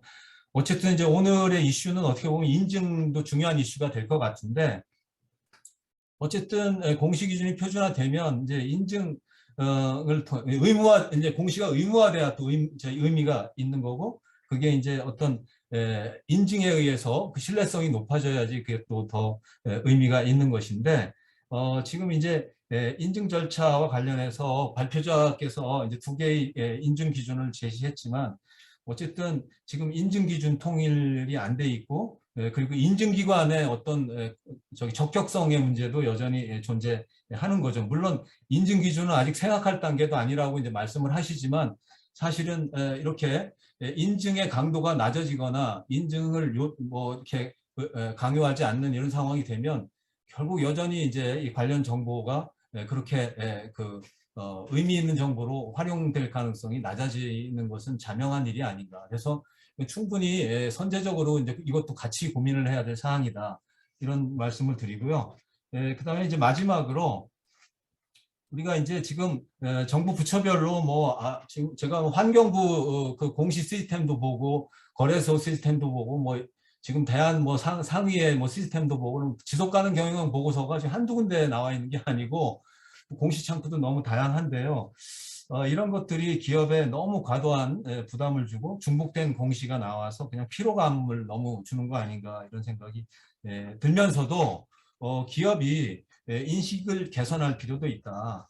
그래서 지금 ISSB에서 나온 어떤 지속 가능성과 관련된 재무정보가 이제 재무제표와 어떻게 관련이 있는지 이런 걸 잘 설명하는 기회가 이제 활용될 수 있을 것이다 이런 생각입니다. 그래서 이게 정말 장기적으로 기업의 위험을 잘 관리해서 지속 가능성을 높이는 진정한 ES 활동을 하게 됨으로써 기업이 단기적으로는 재무 성과가 좀 나빠졌다면 이런 것들을 이제 적극적으로 이런 그 수단을 통해서 잘 소통할 수 있지 않을까 이런 생각이 드는 거죠. 거의 아울러서 이 학계나 기준원이나 실무계에서 공동의 노력을 통해서 공시를 잘하고 또 자발적으로 그 신뢰도를 높이기 위해서 좋은 인증을 받고 그리고 투자자들이나 이해관계자들하고 잘 소통을 해서 실질적으로 기업 가치가 높아지는 그런 그 사례를 지속적으로 찾아내고 그걸 갖다 이제 전파하는 그런 일이 이제 필요할 것이다 이런 생각을 해보고요. 그 다음에 제가 또 다른 시각에서 보면은 지배구조 역할이 나는 굉장히 중요하다. 지배구조가 제대로 작동을 해서 기업이 진정으로 그린워싱이 아닌 기업의 지속 가능성을 높이는 방향으로 ESG 관련 활동이 이루어지고 거기에 자원이 투입될 수 있도록 모니터링하는 이 지배구조 역할이 나는 굉장히 중요하다. 그리고 이건 뭐 여담이지만 어쨌든 현행 지배구조 보고서도 정말 잘 작성되고 있는지 이건 인증이 지금 없는 걸로 알고 있는데 이거라도 좀 잘 작성하는 게 먼저 아닌가 이런 생각도 들고 뭐 그렇습니다. 하여튼 여러 가지 시간 제약이 많다고 하셔서 많이 축소를 해서 발표를 했습니다. 네, 감사합니다. 네, 감사합니다. 뭐 역시 회계 정보는 그 시간을 아무리 줘도 자율적으로 하면은 유야무야 되는 것 같습니다. 회계감사 보고서가 그래서 역시 정부가 의무화를 함으로써 그로 인해서 이제 제 궤도로 올라가는 것이고 다만 그 기업의 부담을 오히려 더 한 걸음 더 나아가서 그걸 통해서 그 자본 비용을 감소시키는 그런 쪽으로 해서 부담을 궁극적으로 줄이면 그것이 부담을 줄이는 진짜 방향이 아니냐. 회계 정보가 자발적으로 했을 때는 인증도 받고 싶지 않겠죠. 뭐. 그러면 그거는 쓰레기 정보라고 하는 중요한 금원이 있지 않습니까? 예, 감사합니다. 자, 이제 마지막 우리 토론자로서 언론기관의 그 시각을 소개해 주실 한국경제유병현 논설위원님 부탁드리겠습니다.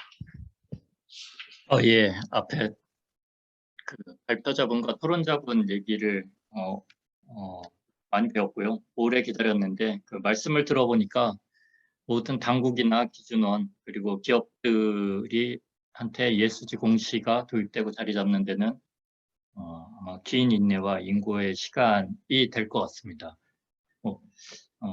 시간 제약이 있어서 ESG의 뭐 중요성은 따로 뭐 말씀드릴 필요가 없고요. 뭐 지금 현재 ESG 공시에 대한 의견 수렴이 진행되고 있는 것으로 알고 있어서 그 ESG가 잘 안착할 수 있도록 그 일반 국민 그리고 기업들, 특히 중소기업들 입장에서 좀 기대와 우려를 전달해 보고자 합니다. 먼저 그 공시의 정확성입니다.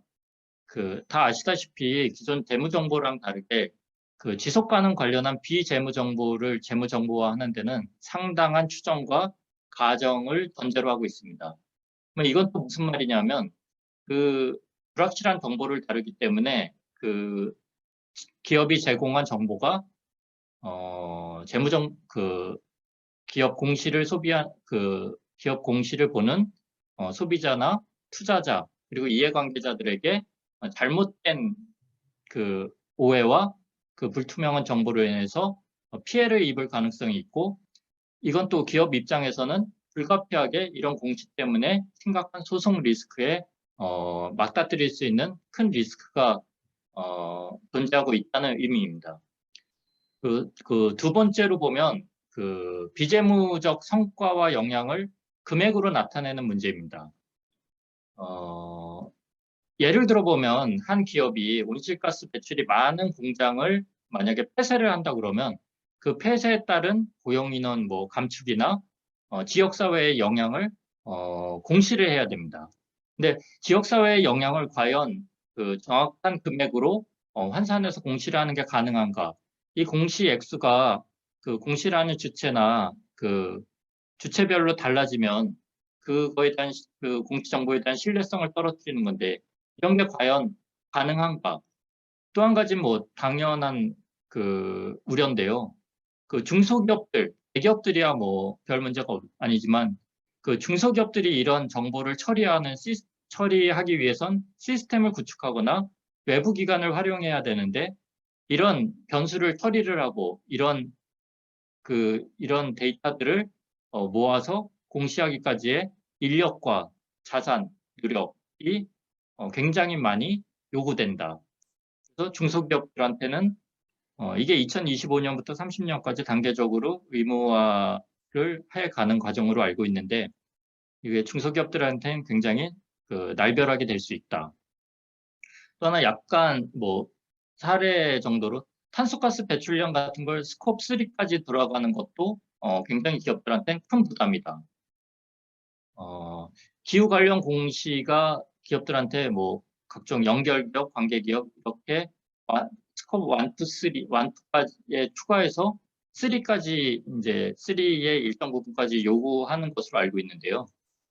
이렇게 그 뭐 사업장도 국내뿐 아니라 해외 많이 있고 해외와 국내와의 규제의 차이도 있고 하는데, 이런 걸 통합 관리가 과연 가능하겠나? 또 기업마다 서로 다른 추정 방법론과 가정과 전제를 바탕으로 내놓는 공시가 과연 공시의 비교 가능성에 합당하게 이루어질까? 이런 그 걱정들이 많이 있습니다.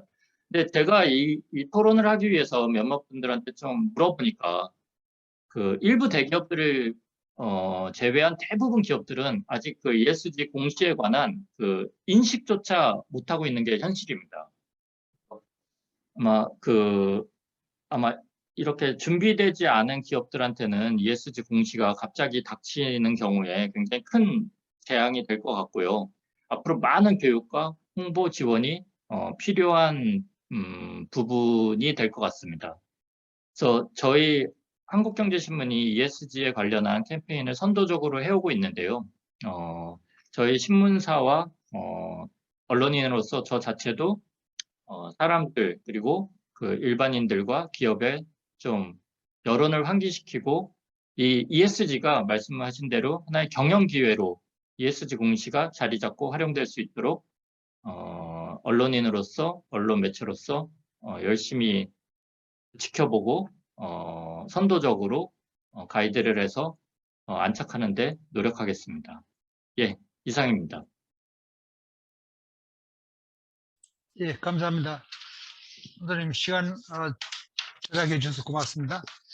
자, 그러면은 이제 여기 우리 지정 토론자의 말씀에 대해서 발제자분께서 이제 답변을 해 주실 시간이 되는데, 시간 관계로 효율적으로 우리가 끝을 내기 위해서 여기에서 혹시 그 플로어에서 더 질문이 있었는가 한번 보지요. 있으면 같이 합해서 답변을 듣고자 하는데요. 마치 보니까 플로어에서 따로 질문은 없는 것 같습니다. 그러면 이제 그 좌장으로서 제가 대표적으로 뭐 질문을 하나 좀 드린다면은, 앞에 토론자님들이 말씀하신 내용도 됩니다만은 ESG 경영의 그 본격화 그 본격적인 공시화를 위해서는 지금 개선해야 될 제도가 지금 지배구조 보고서, 또 지속 가능성 보고서 이렇게 그 다양하게 되어 있고 심지어는 뭐 연차 보고서까지도 또 요구를 하고 이렇게 되어져 있는 것은 단일화해주는 그런 그 부담을 줄여주는 쪽으로 하는 게 좋을 것 같고요. 시기적으로는 이거를 자율적으로 해서 뭐 한다고 해가지고 25년부터 이제 시작해서 기업 규모별로 단계화를 해서 30년에 가서 그것도 유가증권 상장시장 기업만 지금 대상으로 하고 있습니다. 코스닥 기업은 아예 배제를 해놓고 있습니다. 거기다가 이제 뭐 중소기업 스코프 3로 국제 기준은 거기까지를 지금 거래처 공급망에 나와 있는 중소기업까지도 결국은 뭐 종속기업은 말할 것도 없고 다 포함시켜야만 된다 하는 그런 국제적인 추세에 비출 때 우리의 그 로드맵이 너무 좀 느슨하지 않느냐. 어차피 그 재무적 성과를 이 비재무 보고의 재무적 효과 측면을 ESG 정보로서 요구하고 있는 마당에서 좀 우리가 제도적으로 그거를 좀 당겨야 되지 않느냐, 그런 이제 현실적인 필요성도 많이 등장하고 있는 것 같습니다. 물론 그것을 위해서 기업들에게 정부 차원에서는 어떻게 인센티브를 줄 것이냐 하는 것도 고려를 적극적으로 해야 될 것 같은데, 여기에 대해서 우리 발제자님 포함해 가지고 포괄적으로 답변을 좀 해주시죠. 네, 뭐 제도적으로 시기를 당겨야 하는 문제는 저희 뭐 한국만의 문제는 아닌 것 같습니다. 제가 주기적으로 유럽에 있는 국가들 PwC ESG 리포팅 담당하는 분들이랑 얘기를 많이 하고 있는데, 이제 그쪽에서 얘기도 기업은 자발적으로 리포팅을 하더라도 그 정보에 대한 신뢰성 부과를 위해서 인증을 하는 거에 대해서는 리미티드 어슈런스에서 합리적인 어슈런스로 이제 빨리 넘어가고자 하는 부분에 대한 니즈도 많이 있고요. 근데 저희들이 회계 기준 적용할 때에도 IFRS 기준 적용이라든지 또는 내부 통제를 검토 수준에서 감사 수준으로 바뀔 때도 사실 상당한 시간이 걸렸었던 거고, 그런 시간이 필요한 이유는 모든 기업들이 동일선상에서 출발하지 않고 기업의 규모라든지 기업의 구조 같은 것들이 다 다르기 때문에 어떤 한 시점을 적용해서 했을 때는 거기에서 따라올 수 있는 기업이 있고 그렇지 못하는 기업들에 대한 그런 부작용을 고려 안 할 수는 없을 것 같습니다. 그래서 지금 현재 시점에서 최대한 이거를 글로벌 스탠다드에 맞추기 위해서 조기에 적용하는 점에서는 동의하는데, 이로 인한 이제 많은 기업들의 부담 이런 것들은 고려 안 할 수가 없는 그런 상황인 것 같습니다. 네, 그럼 포괄적으로 답변을 해 주신 것 같습니다. 예, 뭐 시간이 지금 한 2분 정도 일찍 끝나게 됐네요. 요컨대 이번 우리 포럼이 그 특징이 이제 보고 기준과 인증 기준 두 가지 측면을 했는데, 그 인증 기준 쪽에 서베이 그 상황도 설명을 우리 발제자께서 해 주셨죠.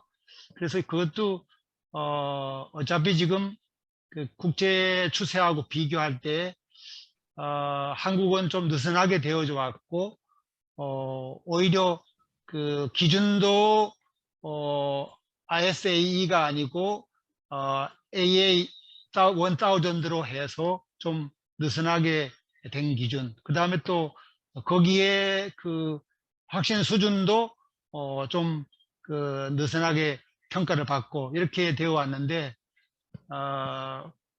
우리가 그 인증 주체도 지금 다른 선진국들에 비해서 보면은 그 감사 인증의 전문 기구인 회계법인들의 비중이 뭐 3% 내지 5%밖에 안 될 정도로 우리는 작고, 외국에서는 뭐 60% 내지 80%까지 이렇게 그 회계법인들이 이제 인증 주체가 되고 있지 않습니까? 이런 면에서 볼 때 어차피 우리가 그 OECD 국가의 하나고, 따라서 따르지 않을 수 없는 그런 상황인데, 외국은 EU도 의무화되어 있고, 또 미국도 최근 SEC에서 의무화를 시켜 나가고 있는데, 우리만 힘들다 조금 더 시간을 더 주라 이렇게만 하는 것보다는 역시 그 정보의 성격상 일단 그 타이트하게 갈 수밖에 없지 않느냐. 다만 이것을 위해서 정부에서 어떻게 창구를 단일화해서 부담을 좀 줄여주고, 보고서의 그 유형을 통합해서 하나로 하고, 그러면서 구체적인 그 해결 지원 방안이 뭐가 있겠냐 하고 머리를 싸면은, 그런 노력으로 우리 다 같이 적극적으로 대처를 주도적으로 해 나가야 되지 않겠냐 하는 것이 마지막 슬라이드였죠. 발주자님 마지막 슬라이드가. 예. 네, 맞습니다. 네, 감사합니다. 자, 그러면은 이상으로서 저희들 그 감사인 연합회에서 제13회 포럼을 그 의미 있게 우리 다 같이 가진 걸로 생각하고, 앞으로 ESG 경영 공시 인증에 대해서 공부하는 그런 마음으로 시대의 흐름을 따라가도록 좋은 계기로 우리가 삼도록 하죠. 경청해 주셔서 감사합니다. 오늘 뭐 많은 분들이 134분까지 올라가셨어요. 지금도 110여 명까지 지금 듣고 계신데 정말 감사합니다. 예, 이상으로 저희들 마셔도 되겠죠? 예, 감사합니다. 예.